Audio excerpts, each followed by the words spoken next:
Drink up, baby, stay up all night when the things you... Elliott Smith's passing was officially explained years ago, and yet, even today, very few people agree on what truly happened in his final hours.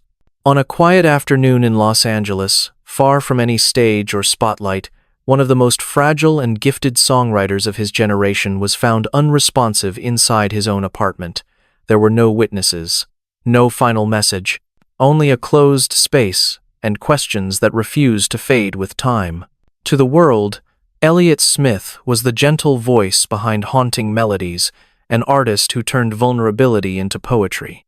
To those closest to him, he was a man quietly unraveling, struggling with inner turmoil, creative pressure, and a growing sense of isolation that few could fully see.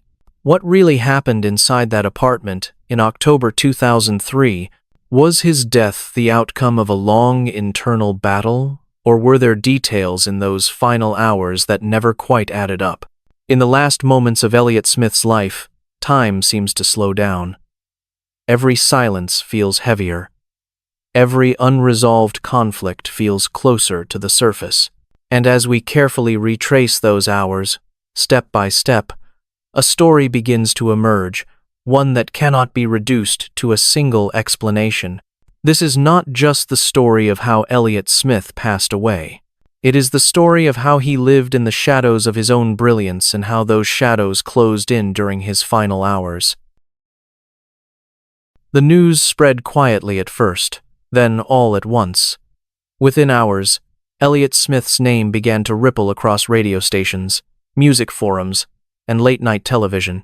For many listeners, it felt unreal. An artist whose songs had whispered comfort into their darkest moments was suddenly gone without warning, without closure. In Los Angeles, reporters gathered outside a modest apartment building. There was no spectacle, no dramatic scene, just a few cameras, a handful of fans standing at a distance, and a sense that something deeply personal had been interrupted. The contrast was stark. A musician whose voice had reached millions, reduced to a single address and a brief statement. Tributes arrived quickly. Fellow musicians spoke of Elliott's sensitivity, his honesty, his rare ability to make pain sound gentle. Fans shared lyrics that had once helped them survive sleepless nights and long drives home. Online message boards filled with disbelief, gratitude, and grief, often in the same sentence. But almost immediately, questions followed the mourning. Not accusations, not conclusions, just questions. People noticed how little information was available at first, how quickly an official explanation appeared, how certain details seemed vague, almost unfinished. For an artist whose work was defined by nuance and ambiguity, the circumstances of his passing felt strangely abrupt. Music critics began revisiting his last interviews. Journalists combed through timelines. Friends and collaborators were asked, again and again, how he had seemed in recent months. The same phrase surfaced repeatedly: fragile but hopeful, struggling but still creating. This tension between public grief and private uncertainty gave Elliott Smith's death an unusual weight. It wasn't only about losing a beloved songwriter. It was about the uneasy feeling that the story had ended before it was fully told. As memorial shows were organized and record stores placed his albums back in their windows, a deeper conversation began to take shape, one about how artists carry their pain, about how much the public ever truly knows, and about what might have been happening in the final hours of a man whose music had always lived just beneath the surface. To understand why Elliott Smith's passing continues to resonate so strongly, we have to step back, away from that quiet apartment in Los Angeles, away from the headlines and the tributes, and into the moments years earlier when the path toward those final hours first began to form. Long before Elliott Smith became a name whispered with reverence, his story began far from Los Angeles, in Omaha, Nebraska. He was born into a fractured household, one marked by instability and emotional distance. Those early years left quiet impressions, moments that would later resurface in his music as unresolved longing and a search for safety. As a child, Elliott showed an early sensitivity to sound and language. He learned piano, then guitar, finding in music a private refuge. When his family relocated to Texas, he struggled to fit in, retreating further into himself. Friends later recalled a boy who was intelligent and observant, but often withdrawn, as if he were already listening to something others could not hear. By his late teens, Elliott had discovered songwriting as a form of confession. He studied philosophy and political science, but music steadily pulled him away from academic certainty toward emotional risk. In Portland, he formed the band Heat Miser, gaining modest attention in the independent scene. Yet even as the band found momentum, Elliott felt constrained. His songs were quieter, more inward-looking than the energy around him. When he began releasing solo material, something changed. His voice soft, intimate, almost fragile, cut through the noise. Albums like Roman Candle and Either, or did not chase trends. They invited listeners into a private conversation. Critics noticed, so did filmmakers. When one of his songs appeared in Good Will Hunting, Elliott suddenly found himself standing on a much larger stage. The night he performed at the Academy Awards marked a turning point. Dressed simply, guitar in hand, he sang before an audience that barely resembled the small rooms he was used to. For some artists, this would have been a moment of triumph. For Elliott, it was deeply uncomfortable. He later described the experience as disorienting, too loud, too exposed. Success arrived anyway. Major labels expressed interest. Tours grew longer. Expectations multiplied. To the public, Elliott Smith became a symbol of raw honesty, an artist whose vulnerability felt authentic in an industry built on spectacle. But that same vulnerability made him ill-suited to the machinery surrounding him. Behind the scenes, the pressures mounted. Recording schedules tightened. Performances became obligations rather than choices. The line between personal pain and public identity blurred. Music, once a refuge, began to feel like a mirror he could no longer step away from. Friends noticed shifts in his behavior.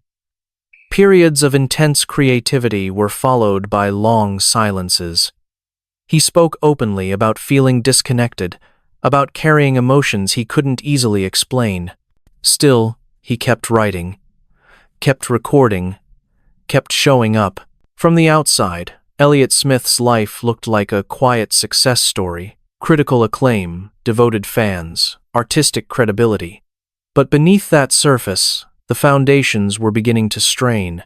The same sensitivity that made his songs unforgettable was slowly becoming a burden he struggled to carry. And as the years moved forward, the gap between who Elliott Smith appeared to be and how he felt inside continued to widen, setting the stage for the darker chapters that lay ahead. As Elliott Smith moved deeper into the late 1990s and early 2000s, the contrast between his public image and his private reality grew sharper. To fans, he was the embodiment of quiet sincerity, an artist who seemed to understand sadness without dramatizing it. Privately, those closest to him began to notice a man increasingly overwhelmed by forces he could not easily name. The pressure did not arrive all at once. It accumulated. Album after album, tour after tour, Elliott was expected to revisit the same emotional terrain that had made his work resonate. Vulnerability, once voluntary, became a requirement.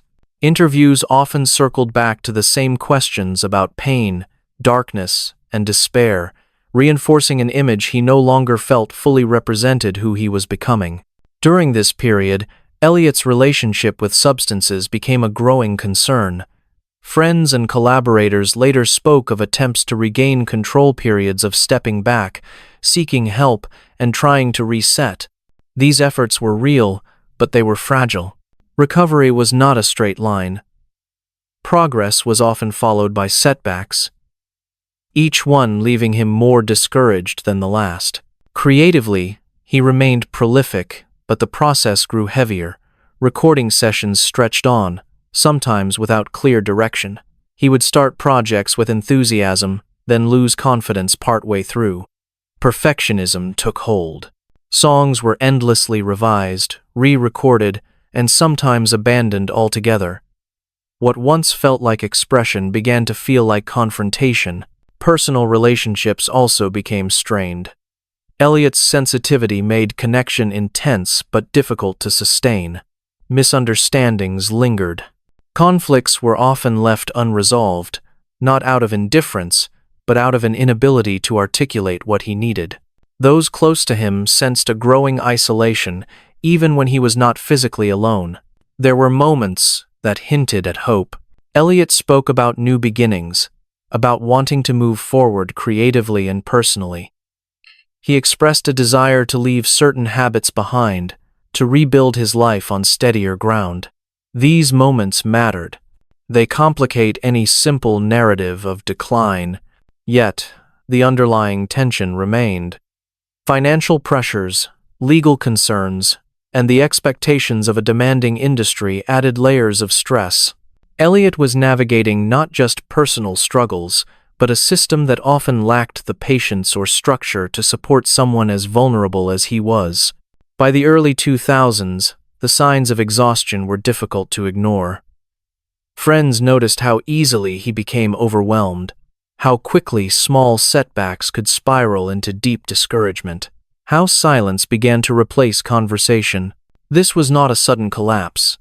It was a slow narrowing of options, a gradual sense that the space around him was shrinking, and as Elliott Smith moved closer to the final chapter of his life, the weight of these accumulated pressures would shape the weeks and ultimately the hours that followed. In the weeks leading up to his passing, Elliott Smith's life appeared to be in a fragile state of transition. He was no longer touring heavily, and much of his time was spent in Los Angeles, moving between familiar places and a small circle of people who remained close. From the outside, it seemed like a quieter period. From the inside, it was anything but calm. Elliott was still working on music. He talked about unfinished recordings and future plans, sometimes with a cautious sense of optimism. There were moments when he sounded focused, even hopeful, as if he believed a reset was possible. These conversations mattered, because they revealed a man still thinking about what came next, not someone who had fully disengaged from the future. At the same time, those close to him noticed inconsistencies. His mood could shift quickly. Periods of clarity were followed by stretches of withdrawal. He would cancel plans without explanation, then resurface days later as if nothing had happened. This unpredictability made it difficult for friends to know when to step in and when to step back. In the days just before his death, Elliott kept a low profile. There were no major public appearances, no announcements, no clear signals that anything extraordinary was about to happen. That absence of warning would later become one of the most unsettling aspects of the story.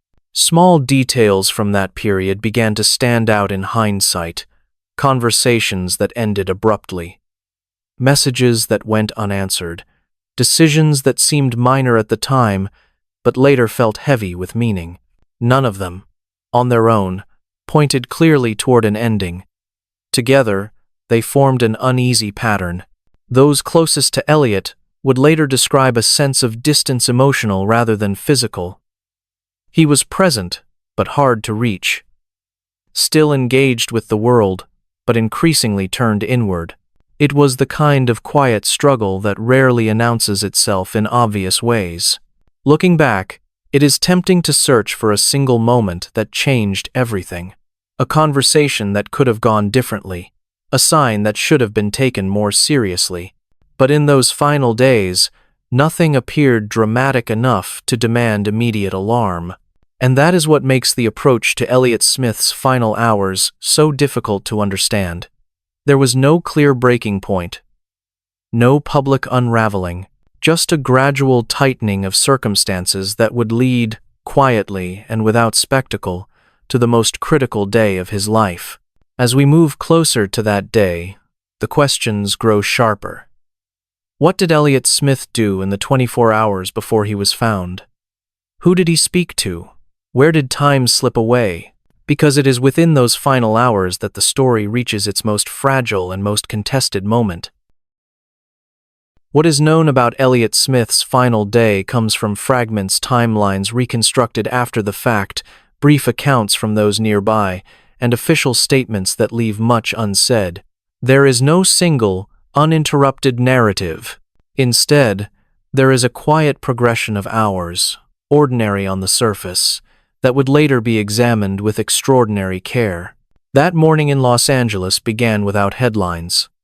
Elliott was inside his apartment, a familiar, private space where much of his recent time had been spent.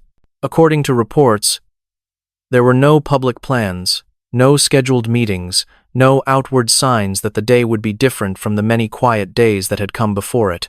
As the hours passed, the apartment remained closed off from the outside world. No studio session, no rehearsal, no appearance. Just the stillness of a place meant for rest and reflection. For an artist who had grown increasingly withdrawn, this kind of day was not unusual, and that normalcy would later complicate every attempt to understand what happened next. At some point during the afternoon, Elliott was found unresponsive inside the apartment. The exact sequence of events leading up to that moment has never been fully clarified in public. There were no confirmed witnesses to the final minutes. No verified record of a last conversation. No message left behind to explain what he may have been thinking. Emergency responders were called. What followed was procedural, measured, and irreversible. By the time authorities arrived, the focus shifted from intervention to documentation, from hope to confirmation. The apartment, once simply a home, became a place of scrutiny. For those who cared about Elliott, the shock came not only from the loss itself, but from the absence of explanation.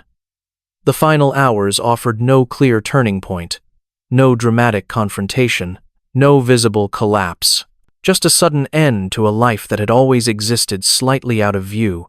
In the immediate aftermath, the language used to describe his passing was careful, restrained. Officials referred to conclusions. Reports cited findings. But even within those early statements, there were gaps, details that felt incomplete, questions that were left unanswered. It was this uncertainty that gave Elliott Smith's final hours their lasting weight, the sense that something profoundly important had happened in private, beyond the reach of cameras or witnesses, that the most critical moments unfolded in silence. As fans around the world struggled to process the news, another process was already beginning, one that would extend far beyond that apartment. A process of interpretation, disagreement, and investigation that would shape how Elliott Smith's death would be remembered for years to come. Because for many, the story did not end in those final hours. In some ways, that was where the questions truly began. The official conclusion about Elliott Smith's death was released with a tone of finality. From an administrative standpoint, the case appeared resolved. There were reports, statements, and a brief timeline that summarized what authorities believed had occurred. For many outside observers, that might have been enough. But for those who followed Elliott Smith's life and work closely, the conclusion did not bring clarity. Almost immediately, questions began circulating quietly at first, then more persistently.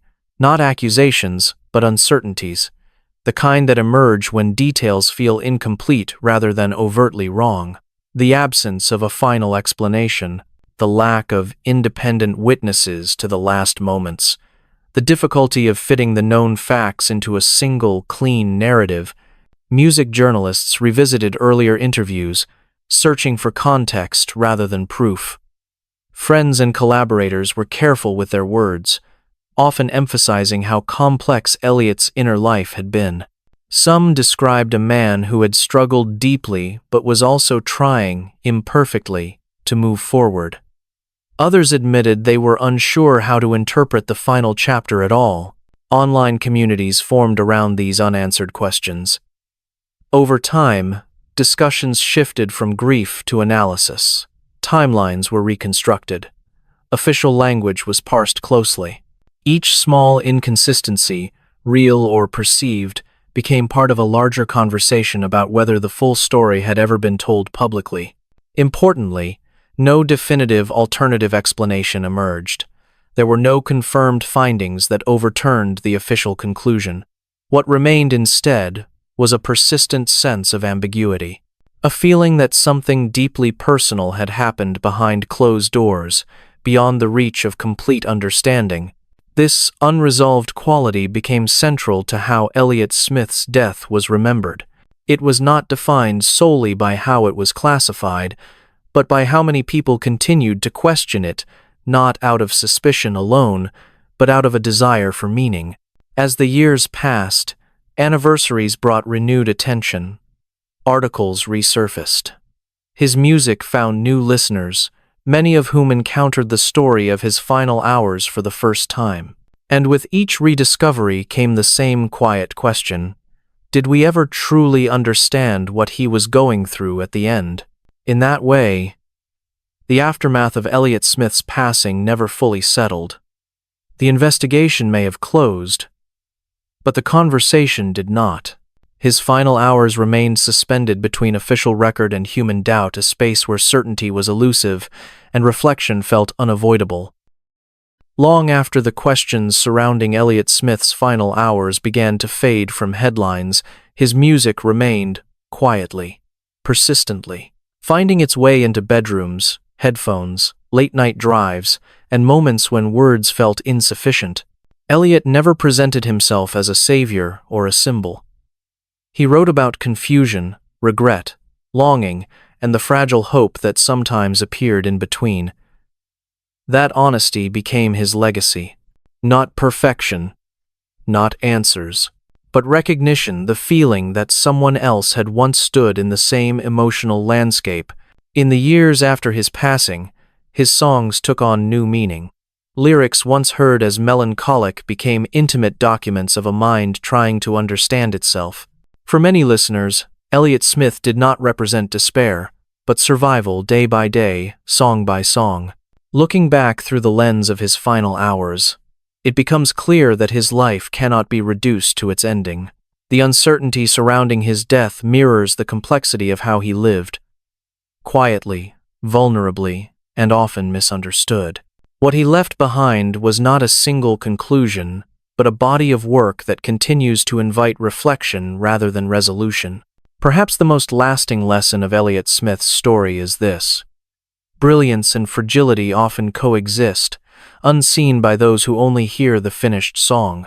And the moments we never witness, the silences, the private struggles, can matter just as much as the art shared with the world. Elliott Smith's final hours remain unresolved in many ways, but his voice, soft and unguarded, continues to speak. And in that voice, he is still here asking us, not for certainty, but for understanding.